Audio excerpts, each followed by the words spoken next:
So I'm Connie. I just graduated from Embry-Riddle, civil engineer. I was one of 3 members to work on the aquaponics hydroponic system for the Mars Desert Research Station out in Utah. It was pretty cool. So let's start. All right. So first, we're going to talk about the difference between hydroponics and aquaponics. Pretty much they're both soilless ways to grow plants and stuff like that. The biggest part that most of what I focused on was aquaponics, because that's the course that I took when I was in college, is to just make organic food, and that's what we tried to do. Hydroponics is not, even though it's not grown in soil, it's not as organic just because you have to add all the synthetic nutrients to the water to help it grow. All right. So the benefits of having an aquaponics and hydroponics system is that you can grow fish in 30 weeks from little babies to full grown. We've eaten some in class. It's pretty cool.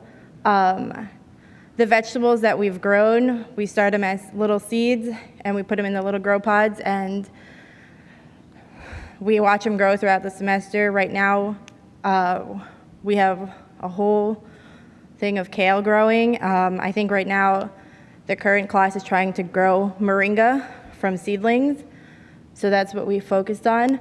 Another big part of the aquaponics system is that the wastewater that we remove can be used to be put in a tank, which I'll show you on the next slide, because it has all like the nutrients and stuff that the plants would need to grow. It's a tank that's not necessarily connected to the actual aquaponics system, but it's separated, so I'll show you. All right, so this is the current aquaponics system that we have at Embry-Riddle. It's consisted of 2 fish tanks, clarifiers, mineralizers, a degasser in the tank. What's not shown here is a separate nutrient film rack. That was one of my projects that I did while I was in school. Pretty much, it's attached. That PVC pipe that you see at the end of the raft is attached, and it goes up. I'll show you in another picture. But this metal tank right here is where we would take the wastewater from the system that when we clean it out, and we were growing corn in there. We grew, I think, potatoes. We had sweet potatoes and stuff like that, because those are not necessarily things that you could grow in water. So that's why we had them in a separate tank. The aquaponic system that we put together at the Mars Desert Research Station approximately gives off 190 liters of nutrient-rich wastewater. So that's pretty cool. All right. So our design criteria for when I got the project was to design either a system that was aquaponics or hydroponics. Ours can do either. We had to fit it in an 8-foot by 8-foot square. It had to be assembled and disassembled, and it had to be really easy for travel purposes, because we were shipping it all the way from Daytona Beach. And we had to minimize the amount of energy that we use, because the green hab up in the Mars Desert Research Station is like limited to the amount of power that they have. And all the materials we use had to be non-flammable. So to reduce the energy sources, for the lighting, it was either natural sunlight or we used LED lights that we provided. The LED lights are set on timers, so after a certain time at night, they'll go on, and then they'll turn off again in the morning. Normally, like the system in our school runs on 2 pumps, one that pumps the water and the other one that aerates the entire system. We found a way to aerate and pump the water through the system with 1 pump. And we normally have a separate water heater for the system. It's like a huge thing that the water passes through before it gets goes back to the fish, but we're using ceramic water heaters that are placed in a tank right before the water goes back into the fish.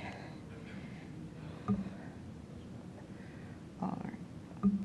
So in the picture, you'll see like that's right under the raft is the one air pump that we are going to use. All the frames were made of iron and aluminum, and all the PVC that we use was recycled, just like the system, from one that we just had lying around. Most of the stuff, we didn't really have to buy anything except for a few joints. The air pump was donated to us, and this is kind of how it's set up now. All the frames and stuff were made for us to pretty much take apart and have flat. So if it has to be moved or it can be moved, it's pretty easy to like move and ship everything. So here's a better picture. So those are the fish tanks, all the frames that we use. That's my professor and the other guy who was involved in the project. It's pretty. The heaters are right behind the fish tank. If you see, there's like a little garbage can that has them in. Yeah. So last October, we shipped everything like maybe almost a month in advance before we got there, because we went to Hanksville, Utah, which is kind of in the middle of nowhere. So this is where we were. This is when we did a little hiking. So the aquaponics system that we designed has 54 grow sites if it's going to be used for aquaponics. If it's going to be hydroponics, it offers 18 additional grow sites, which would be in the fish tank because there would be no fish in there. We ideally like to keep the temperature range from 21 to 24 degrees Celsius, which is controlled by the ceramic heaters. It's kind of amazing that we actually fit this in a 8-foot by 8-foot box, because our old lab had 2 tanks going at the same time and 2 rafts going, and it took up almost half the lab. So for us to do this, like, we put tape on the ground and we just made sure everything fit in there, and it was pretty awesome. So the results that we expected were to conduct research on sustainable food production.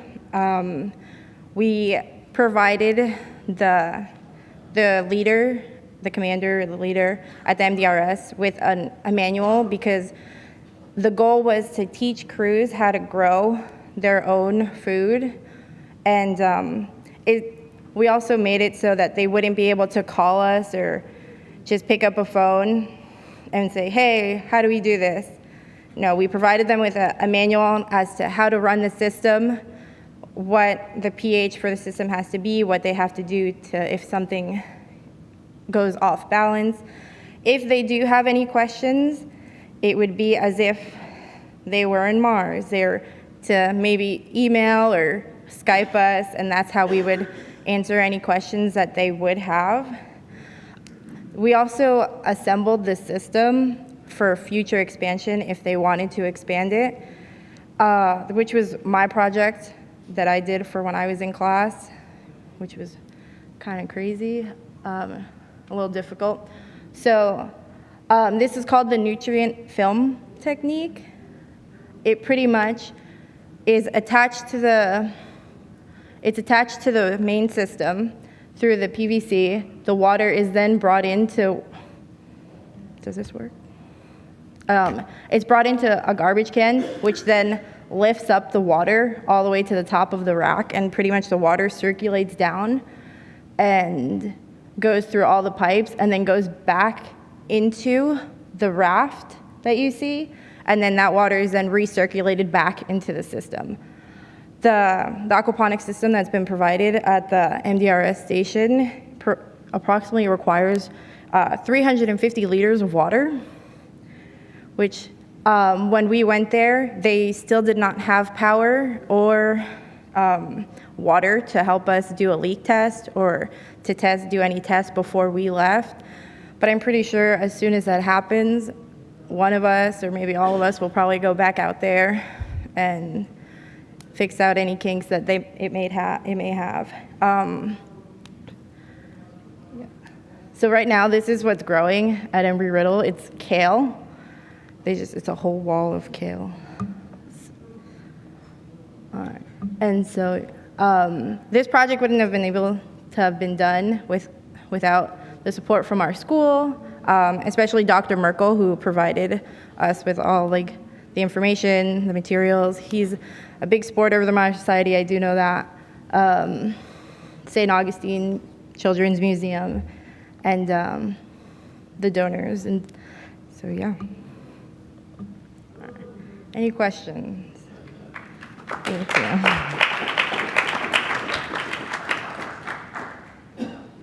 Yes. What? Okay. Oh.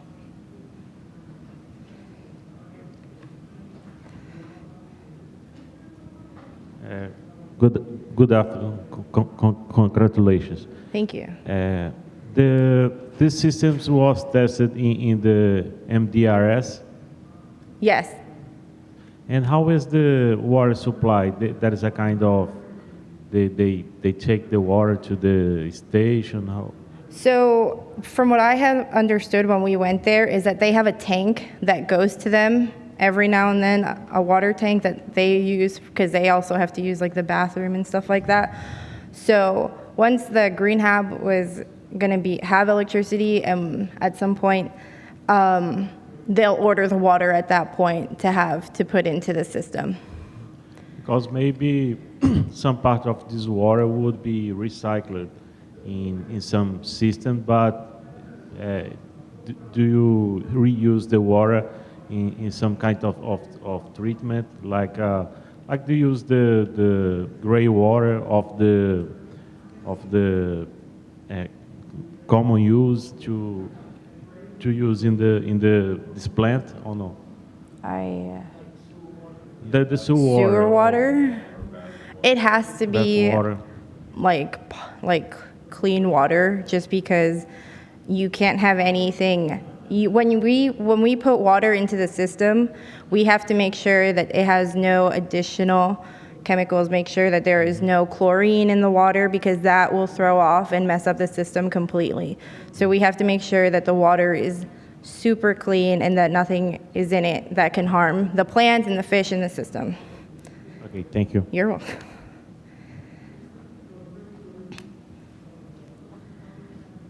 Hi, as a follow-up, did anybody figure out yet about, say, evaporation, so that anything you have to add to it over how much time, per week or per month? I'm sorry, can you repeat that? Extra water?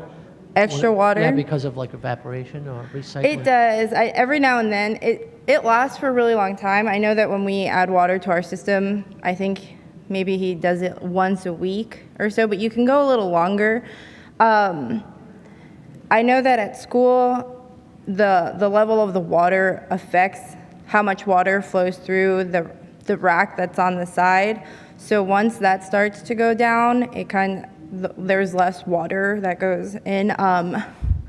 They could actually probably add water maybe, if they can. Ideally it'd be once a week, but probably that won't happen. So they can go a little longer without adding water, because right now there's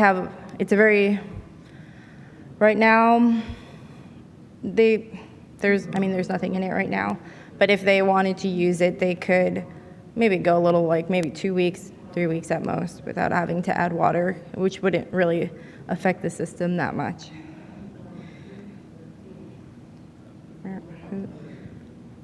Could you elaborate on what you did for lighting for this? For lighting? For lighting, yeah.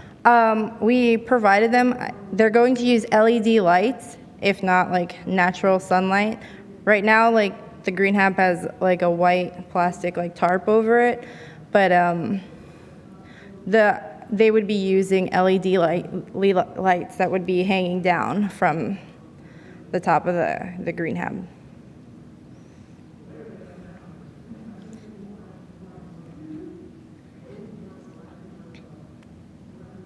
Could you elaborate on the maintenance? So you already talked about adding water, but just Oh, pH okay. balancing So and things like maintenance that? would be adding water whenever it gets too low, making sure that the pH levels are maintained at pretty much you don't want it to be too acidic or too basic.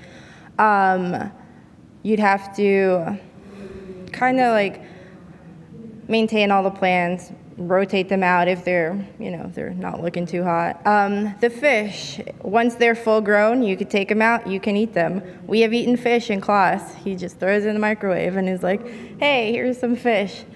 I have not tried it, but other people have, and they say it's pretty good. We do, maintenance-wise, you always want to make sure that the heaters are working, make sure that the water is kept at the specific temperature. Nothing too out of control. If our professor trusted us with his aquaponics system at school, they can do it. Everything is in a manual, so it's not too bad. They're pretty easy to maintain, feed the fish. We also provided them with automatic fish feeders. For that reason, you just have to remember to put the fish food in it. So the maintenance is not too bad. It's mostly removing the waste at the bottom of the sump tank. That's like the biggest part. The system needs to be flushed at least once a week. So that would be the most difficult part. Did you, you did kale? Was that the plant you grew? My project was the rack. So someone had already built it, but I actually did the attachment, designed the airlift to that. And for the aquaponics part, did you grow kale, or what was the plan for the plants being grown there? I didn't grow kale. I know that kale is just there right now. I think our professor was doing a project over the summer, and he was using kale as his tests. So I'm just wondering, did you look at other plants such as I think watercress are very good at filtering the water and making it the water clean again. Did you look at other plants that might help in the cleaning process of the water? I know that I specifically, when I was in the class, I didn't grow anything. I just did the project. But we have grown lettuce, we've grown basil, cilantro. We had a grape tree. We've had a lot of herbs. We've had strawberries. In the other one, in that little tank that's on the side, we had potatoes and corn. We've had a lot of stuff. What is it? Someone grew aloe. So we've grown a lot of different types of plants and vegetables, not just kale. Last year, all the professors were just taking home bags of lettuce. Hi. Why do you get rid of the fish when they grow up? Is there something about the growing process of fish that makes it work better? Or are they just too old and they're dying or something? The fish? I mean, the point of having fish in the system is to eventually, once they're full grown, is to eat them. It's a food source for you or for whoever is growing them. So, Part of the growing process. so once you eat them, you have to add more little fish. Even we've had the fish that are in there, they'll reproduce because every now and then they'll get through the pipe and we'll find them in the raft and they're just swimming around at the bottom. So that's the purpose of the fish. Is they're also a source of protein for you. So they're not just there. And once they're full grown, you got to start over, grow some little baby fish. But what we also tried to do was with the crews is one crew will start growing the plants for everyone, and then pretty much it would be a rotation. So whenever the next crew comes, they take over from where the first crew left off, and it'd be a whole rotation process, making sure that there's always seedlings growing and stuff like that. So that's what we did. Do we have any more questions?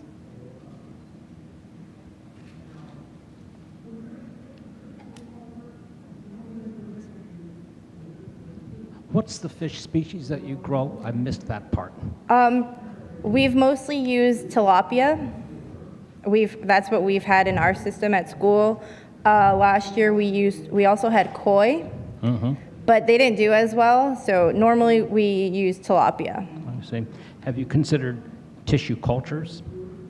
Say that one more time. Tissue cultures, you know, they're doing experiments in growing meat in culture. I can't hear you. Just good. They're doing experiments with growing meat in culture, Okay. That not having to bother with the animals. I don't know. No, I don't know. I can't really hear you that well, but afterwards. sorry.